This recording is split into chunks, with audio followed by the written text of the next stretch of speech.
today I thought I'd talk bits. So I have a few bits hanging here, and I'm just going to run down through what each of them is and kind of how they work effectively in a nutshell. So hang with me because I'm going to talk fast. I'm going to start with my curb bits.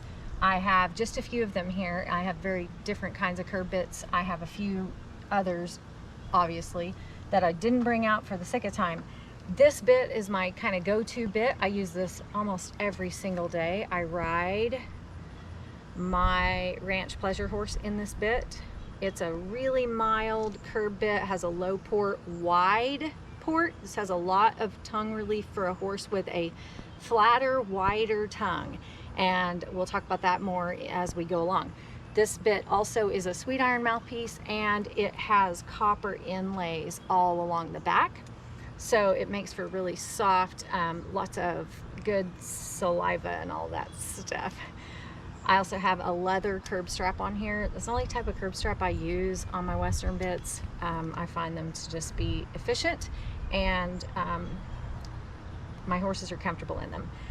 This particular bit has a pretty short shank, and then what I love about this bit is I use this bit a lot of times when I'm introducing a young horse to the curb bit or to a solid mouthpiece when we have been in the snaffle bit. Or sometimes if I just have a horse with a particular mouth conformation that I think this might be more comfortable on, but I don't really want the leverage part of it. This has a pretty short shank, so that means it doesn't have a ton of leverage pressure. It's pretty mild because the shank is shorter. The longer the shank, the more leverage a bit has. Also, the straighter the shank, the more leverage a bit has.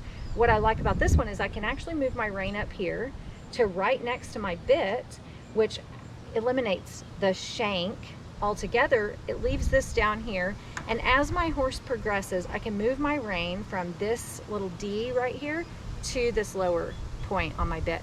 I love this bit. I've used this bit on young horses that I'm transitioning from the snaffle to the curb. I've used this on horses that are kind of fussy in the mouth and might not be real comfortable with a bit that has a narrower port or that has a broken mouthpiece. It's not a mullen mouth because it's not a straighter mouthpiece, but it does have just a very, very, very mild tongue relief in it.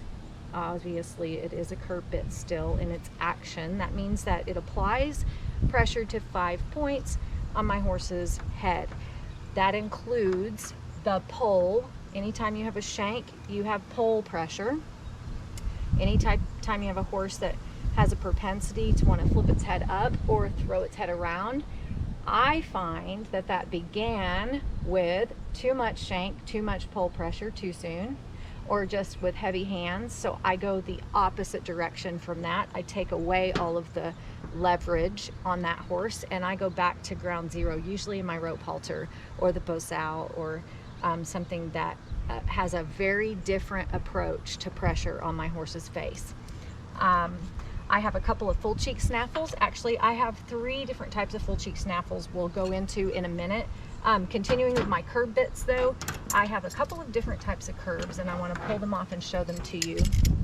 So I have different bits that have different leverage and different shank lengths, and the reason that matters is because the shank length affects the amount of leverage, but it also affects the time that it takes for the leverage point to happen, the pressure to happen. The longer the shank, the more immediate that happens. So the time from my hands to my horse's mouth is like that, with a longer shank. The shorter the shank, the slower that time is, okay? This is a happy medium. This has a curve to it. Also, a curve in a shank can soften the leverage points. What changes that is when we have a shank and a snaffle mouthpiece or a broken mouthpiece. When we add both, we have just, in essence, combined all of the characteristics of a snaffle and a curb bit into one bit, which means that the rider needs to be qualified, comfortable, and competent riding in a full bridle, 2 bits, a snaffle and a curb, and comfortable and confident with their timing, their contact, and the amount of pressure that they apply to a horse's face through their bit, if you're going to use anything that has a shank and a broken mouthpiece. A lot of people think, oh, well, that's a softer bit because the mouthpiece is broken instead of solid, but that's the reverse of true. The solid mouthpiece actually is a softer mouthpiece in most people's hands, like this bit right here. This bit has a shorter shank, has a solid curb mouthpiece. It does not have a very high port. The height of the port is determined by the width of your horse's mouth, tongue, how thick your horse's tongue is. Some horses need more relief over the tongue than others. Mine generally have a wider, flatter tongue, and they don't require a very high port. They don't need anything that comes up off the tongue very far. The cool thing about curb bits is that they can come in all different types that have rollers. I'm going to show you this one particularly. That one's just very similar to this mouthpiece, but this mouthpiece is, the cheek piece is longer, and this mouthpiece has rollers on the cheeks, and it has copper inlays in the port. But you notice my ports are all very similar because my horses prefer this type of bit. So this is kind of my go-to bit box, just everyday use bits. These are not my show bits by any means. They're rusty and nasty looking, but they're bits that I might school in at home. And I find that my Morgan mare actually really likes this particular type of bit with a little roller in it. Bits that I use to transition from the snaffle to the curb sometimes have an S shank to them. The S, just like the shorter shank on that curb, the S that's in the shank reduces the amount of leverage pressure that's applied through that bit from my hands. This particular bit has a roller in the middle, and it's a pretty smooth roller. Some horses that are busy or maybe a little fussy in the bridle might really like this.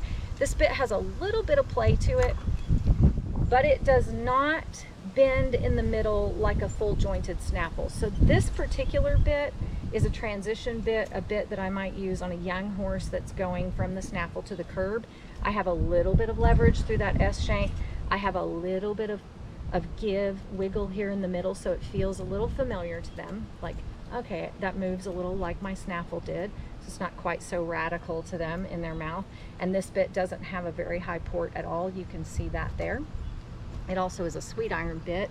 What a bit is made of can directly affect how well a horse kind of salivates and softens in the mouth, and some horses really like a particular material in their bits. I'm just going to pull these off of here as I go and set them down here. This particular bit, I want to point out, also can be used as a transition bit. This bit has an S shank, so that's nice, but it has what we'd call like a dog bone or a French link type snaffle piece in the middle. So it's double jointed, not single jointed, and it also has a roller in the middle. So for a horse that's busy, that can be helpful. It has copper inlays. The thing about this bit is that when this bit is on a bridle and it has a curb strap on it, I've not only taken the 5 points of my curb bit pressure, but I've added pressure by putting a brake in this bit in the middle. And that is the same whether this bit is a single jointed snaffle that breaks once or twice. I have added pressure with this bit. The pressure points are a little different, but anytime I have a broken mouthpiece and a shank, I've given myself way more bit to be responsible for. And that's the key here. That's why I'm doing this, because I think it's super important that we understand as riders that we are responsible for our horse's mouth and its well-being.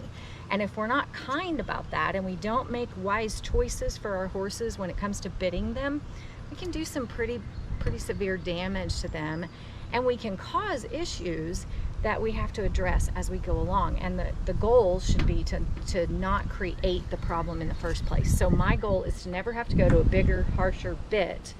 If I have an issue occurring, my first question I ask myself is, what caused this? How can I work backward from here? Not forward into more bit, but actually backward into less bit, and pick up at that point where the problem began, rather than creating more problems by adding more pressure points. So that's kind of what this is about. I'm going to move on real quick to snaffles because I have a few of them. And I'm going to talk just for a second about English bits. Thus far I've shown you only Western type bits and the curb bits. The key to remember is that anytime a bit has a shank and a broken mouthpiece, that bit was designed in essence to help a rider who is competent in riding in either the snaffle or the curb. They're fluent in that language, so to speak, but they need a little bit more to help a horse balance and carry itself correctly, and they have the hands that are qualified to carry that bit.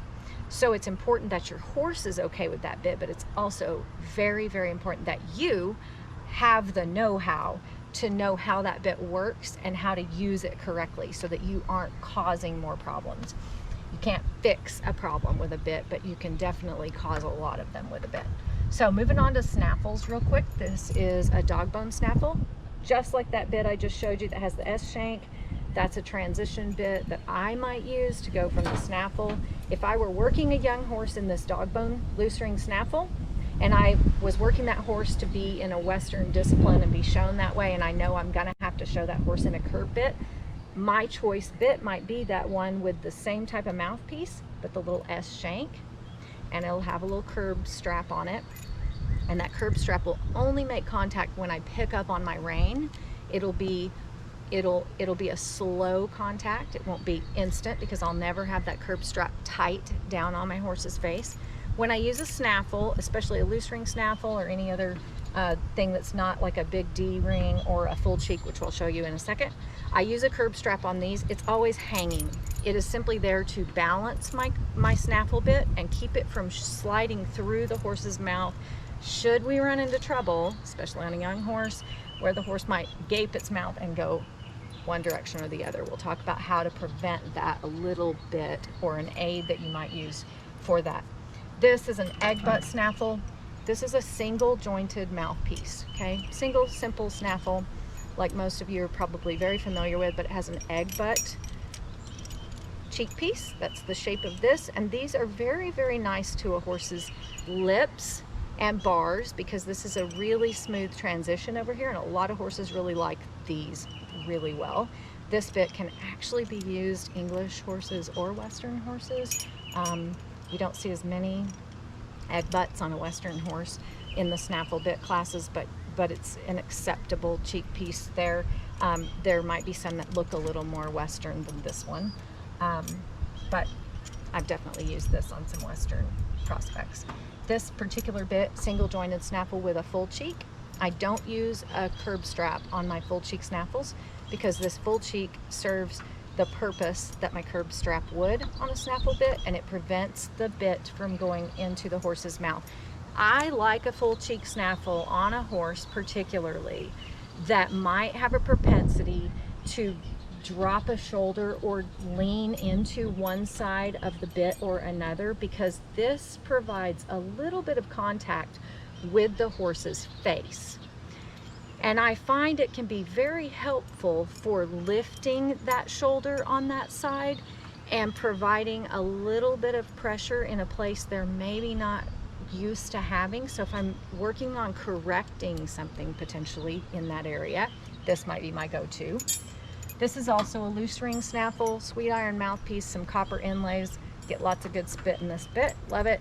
It's not a very fat bit, so this bit is for a horse that honestly needs a little lighter weight bit. This bit doesn't have a lot of weight to it. The copper can really get them salivating really well, but it's a pretty light, tiny diameter bit, which means this bit can have some bite to it. So I'm careful who I use this on, and again, if I have it on a bridle, it's going to have a leather curb strap on it just to keep it from sliding through my horse's mouth. These, I have some Kimberwick or Pelham type bits here. So the Pelham is a bit that is designed to use on an English horse when a full bridle is not desired. So that means you've got a rider, or maybe it's just your preference or your horse's preference that he doesn't have two bits in his mouth, a snaffle and a curb, and you need the shank of a curb, but you like to have the mouthpiece of a snaffle. This one's really fat. The important thing to remember is that this also has a curb chain. These metal curb chains on these English bits, it's very important that they get flattened out just like that when we hook them. They always stay clamped on the right side so that when we take it off, we just undo one side to bridle and unbridle our horse, leave it hanging, flatten it out when you put it on. This bit has some bite to it. This isn't a bit I would put a beginner in. This isn't a bit I would put a young horse in, really, that isn't pretty comfortable with a little bit of leverage. My preference there would be to start with more this type of bit. This Kimberwick has the port like a curb. Again, it's the exact same concept.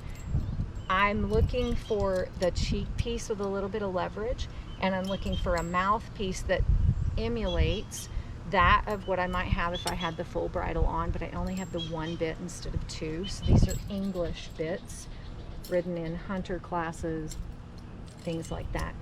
This particular bit I want to show you because it has a mullen mouthpiece. This is a straight flat mouthpiece.